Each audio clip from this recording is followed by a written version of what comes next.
Dahil ito na hindi inuulan. Ulanin natin ang bigas Ulanin na natin mura. ang question de siyempre tungkol sa Rice for All program. Si Asek Arnal de Mesa po ng Department of Agriculture, ang kanilang tagapagsalita sa Kagawaran. Asek, magandang umaga. Live kayo sa Double Wing sa Double B. Good morning, Asek. Hi, good morning, Double Wing, Weng and Weng. Magandang umaga po sa lahat na nakikinig at nanonood. Yan, bakit po naudlot? Dapat kahapon yung Rice for All program na launching. Bakit hindi natuloy kahapon? Actually, ano naman siya, meron na mga paunti-unti na nagbebenta tayo. Pero yung gusto natin na isabay, meron lang mga ilan na finalize kami doon sa scheme. And ano yan, baka tomorrow hanggang next week, dire-diretso na rin yung Rice for All. Okay, so officially, ang full launch niya ay kailan po? Bukas? Posible bukas or next week yung pag-launch niya. Actually, ano na siya, hindi na siya actually launch per se kasi sinisimulan din naman namin part ng trial. Pero mga maliit. Kasi ito naman ongoing natin ngayon sa P29 Opo. ay part ng large-scale trial natin.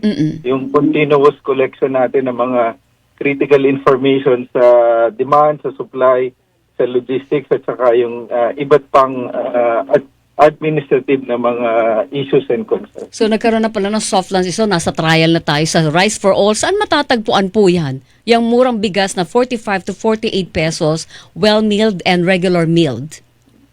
Ito pa rin yung sa mga pili natin na Kadiwa Center. Paunti-unti yun. And then, actually, tinitingnan namin na hindi lang well-milled, pati yung mga premium rice na pwede ring ibenta na relatively cheaper again doon sa prevailing market price. Magkano yung premium rice, Asek? Yung tinitingnan natin, lower pa rin siya palagi ng mga minimum na 5 pesos doon sa existing natin na presyuhan. So mga nagre-range siya ng 50 pesos, yung pinaka-average base price po niyan. Yes. Kung makita natin yung well-milled ngayon, ang prevailing niya nasa 50 hanggang 53. So kaya yung ating presyuhan ng well-milled nasa 45 to 48. Ganun din yung sa premium natin, nasa 55 hanggang 60 yan. So posibleng lower by 5 pesos din yung premium na bigas. Kita mo, may premium rice ka na sa Kadiwa, Asek. Sigurado yan, may premium o well-milled? Parehas yan at kaya nga tinitingnan natin kung ano yung availability. Depende kasi doon sa mga kapartner natin na stakeholders, yung mga farmers co-op at mga traders na magpa-participate dito sa mga Kadiwa centers. Okay. Linamin natin, Asek, itong mga bigas na ito na Rice for All, 45 to 48, ay hindi ho ito galing sa NFA. Hindi ho ito yung mga aging na mga stock. Hindi na. Yung galing lang sa NFA, yan lang yung tinitinda sa Kadiwa para sa P29 program natin. But dito sa Rice for All ay hindi na yan NFA. Sa mga kapartner natin na yan ng mga FCA o Farmer Co-op and Association at mga trader. Okay. Yung sabi, yung launching nito, ilang lugar muna? Dito sa Metro Manila? Tina-trial na raw eh. Nagsisimula na rin yung mga trials niya sa piling Kadiwa. May mga nagbebenta na.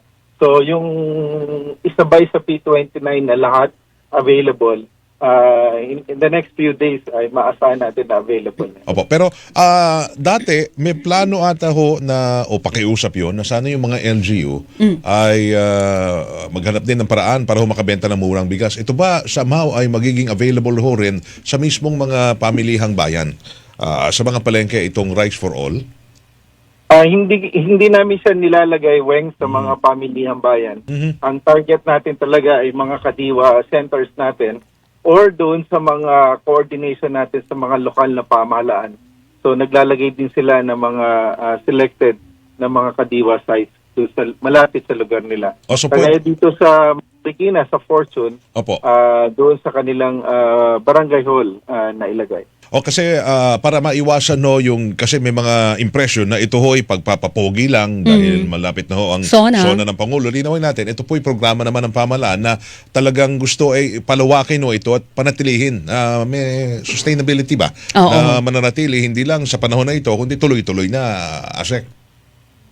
Tama yan, Weng, kasi ito naman ay matagal nang naplano simula nung umupo yung ating kalihim at sinisigurado natin na ang plano na to ay for sustainability ng proyekto na ito at matandaan natin na patuloy na concern na bailitan nyo nga kanina na patuloy na concern ng ating mga kababayan yung mataas na Inflation. lalo na ang inflation lalo na sa pagdating lahat tayo kumakain ng bigas at malaking bahagi ng inflation ay food items at sa food items pinakamalaki din ang bigas. Opo, ang DA ba, tsaka yung mga regional offices ho ninyo, meron na hong paraan para ho, kasi mag-aantay din ho mga taong bayan natin, Visayas at Mindanao, ay iba pang parte ng Luzon na merong available din ho sa kanilang lugar. Kailan ho mararamdaman ng mga outside ng Metro Manila na meron din Rice for All program sa lungsod ho nila, sa probinsya nila o sa barangay nila? Nag-start na rin tayo kasabay ng Metro Manila, yung San Jose del Monte. Next week ay pwede na nang sumabay o 2 weeks yung some parts ng Laguna, Batangas and Cavite. And then August ay nandito na tayo ng Visayas at Mindanao.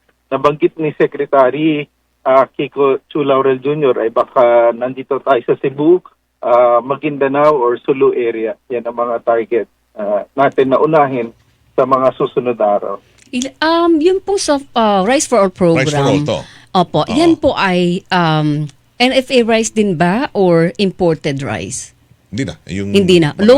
Locally produced lahat ang binibenta natin dito local sa dalawang cooperatives. programa na ito. Sa ngayon ay lahat yan ay locally produced natin. Lalo na yung sa P29 kasi NFA yan. Alam naman natin yung mandato ng NFA ngayon na lahat ng kanilang produkto ay talagang galing sa ating mga lokal na magsasaka na binibili nila na palay. Opo, pero doon sa Rice for All, locally produced o magbibenta na rin tayo dyan ng mga imported rice na kinuha natin at a lower tariff? Sa ngayon ay locally produced yan, Weng. Depende na rin kung, again, kung sino yung mga pagpa-participate natin na mga traders at saka mga farmer co-ops and associations. Okay. Yung mga Magkano FCAs. po ang sinusubsidize ng gobyerno sa kada kilo ng bigas dyan sa Rice for All program? Sa ngayon ay hindi pa namin nako-compute. We're still on the computation yan. We're helping them, of course, on some of the logistics. Ganon din sa P29. Karamihan ng tulong natin dyan ay sa logistics. Of course, may mga labor yan na component para masigurado natin na makarating sa... Kasi yung P29 sa ngayon, nanggagaling yan ng Batangas and Quezon warehouses ng NFA. Dinadala sa FTI before distribution sa ating mga kadiwa center. Okay, so ibig sabihin sir, to sustain the program, halimbawa lalo na't magkakaroon ng submission ng budget for next year, isasama na ba ng DA sa inyong projection yung pag-subsidize sa pagpapatuloy po ng dalawang programa na ito sa next year at sa mga darating pang taon? Para to roll it over, para hindi siya hinto-hinto. Yes, Weng. Actually ngayon nakikipag-usap na rin kami sa DBM regarding these concerns kasi we really want this to be sustainable sa mahabang panahon at kailangan natin ng tulong ng lahat ng sektor, especially ng pamahalaan, para masigurado natin na masusustain nga natin ito. So we're in talks now and hopefully some of the requirements namin, especially on the budget, will be incorporated and will be approved sa mga susunod na taon. Okay, so dito sa Rice for All program, lahat pwedeng bumili. Kahit kayo ay vulnerable at saka miyembro ng 4Ps. Doon lang may limit sa pwedeng bumili sa P29 program. Pero ang limit daw po ay merong 25 kilos ang pwedeng bilihin dito sa Rice for All program. Tama po ba? Initially, tama yun, Weng. We're thinking of 125 kilo na sack para dito sa Rice for All at kung dadami pa yung mga magpa-participate and we're encouraging them na mga stakeholders natin dito, so pwedeng madagdagan yung limit. Not unlike talaga yung sa P29 na solely galing lang sa NFA. That's why we have the limitation na 10 kilos per month per ID holder kasi nga limited din yung stocks ng NFA At ito naman ay napakamura talaga, 29 pesos. At Opo. para lang sa mga vulnerable sector. Opo, pero yung pong mga... Wait lang, 25 kilos kada buwan yun, sir, per buyer, per mamimili. Per month. Sa ngayon, part ng trial ay bawat Pilipino or bawat kasama natin ay pwedeng bumili ng 25 pesos. Part ng large-scale trial nga na mangyayari ngayon ay tingnan yung at makuha yung mga critical information. 25 dito kilos. Sa demand and supply. 25 bawat kilos, bili nila, Per buyer. 25 So paano kung 25 halimbawa po, 5 kami member ng pamilya, lahat kami pumila, tig 25 kilos kami, allowed yon? Dahil wala tayong ngayon, hindi na tayo nanghihingi ng ID kasi nga para ito sa lahat. Opo. So, Pwede ganan yung, yun. Pwede yun. ganan yung, pwede yun. Opo. Pero yung mga 4-piece members, yung mga vulnerable, pwede yung bumili nito, no? Pwede. Walang Yes, pipili po. kasi for all na nga eh. Yes, that's Okay. correct. Well. Alright. So again, ulitin natin yung 45 pesos hanggang 48 pesos per kilo na bigas, well-milled ho yan. Yan po ay pwedeng mabili lamang sa mga Kadiwa stores o sa Kadiwa sites. Ano? Oo. At Tama yan.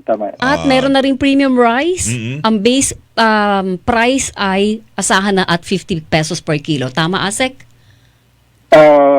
Again, depende doon sa presyuhan na nakuha yung premium rice, but definitely lower than Lower by the- 5 pesos. Yes. Ayun. Yung 5 pesos na yun, bakit na peg na 5 pesos yung low o yung mas mura siya ng 5 pesos? Yun ba yung sinasubsidize ng gobyerno o hindi?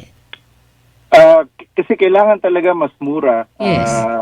Yung masigurado natin na mas mura. So kapag ngayon kasi nagsisimula na magmura talaga yung bigas at definitely mag-a-adjust din itong rice for all sa presyuhan. Definitely. Kaya ang binibigay natin mga range of prices and hopefully pag sasabayan eventually dun sa pagbaba rin ng presyo sa merkado. Oh, sabi pero- lang po dito ni Dennis Ablasa, availability until stock will last. Depende sa mga cooperative yan. Hindi naman po Kung siguro kaya. Asek.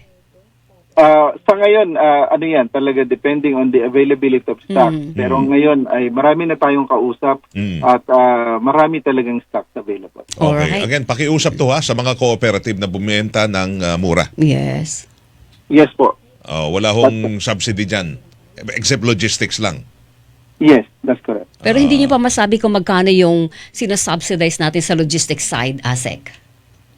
Wala pa kaming computation. Alright, Pero sige. talaga namang kailangan yan kasi Oo. kung huhingi ang gobyerno ng tulong sa mga local cooperatives, local farmers, mga negosyante, alalay din ang Totoo gobyerno yan. para Oo. humaihatid ito sa mga lugar na ma-accessible.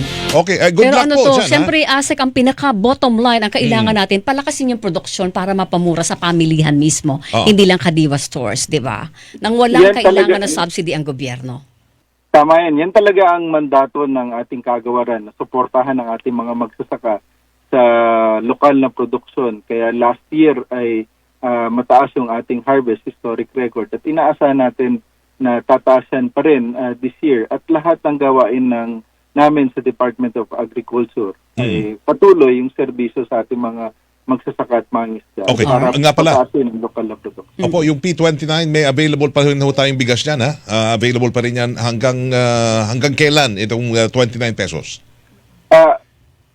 Every Friday, Saturdays, and Sundays. So tuloy-tuloy yan. Nagdagdag kami ng 3 sites. Yeah. Simula kahapon, yung Malabon, Nabotas, at saka Marikina. isa pang site sa Marikina. Okay. At ito nga, sa mga susunod na araw, pupunta naman kami dito sa Laguna, Batangas, and Cavite. Okay. Good luck po Asek, thank you sa maagang Thank you. gising. Salamat po. Maraming salamat, Double Weng. Mabuhay Good kayo. morning, sir. Thank you po sa inyo, si Asek Arnel de Mesa, ang spokesperson ng Department of Of Agriculture. Agriculture. Okay.